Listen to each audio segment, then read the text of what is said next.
میں نے اپنے اندر ایک نیا عزم اور حوصلے کو محسوس کیا اور اطمینان سے بیٹھ گیا۔ رابعہ بے چینی سے کمرے میں ادھر ادھر ٹہل رہی تھی۔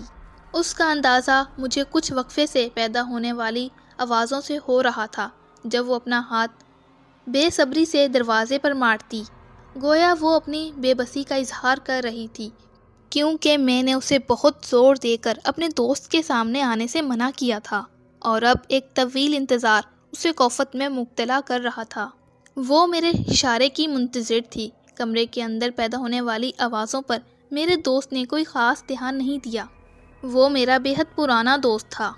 اسے اس بات کی ہرگز توقع نہیں تھی کہ اس گھر میں تیسرا افراد بھی موجود ہے، اور وہ کوئی اور نہیں، میری رابعہ تھی، جس کے ہاتھوں تھوڑی دیر بعد اس کی موت ہونی تھی۔ کھانے کے بعد میں نے اپنے دوست کے سامنے 2 پیگ رکھ دیے، جنہیں وہ گٹک گٹک کے اپنے حلق سے اتارنے لگا۔ گلاس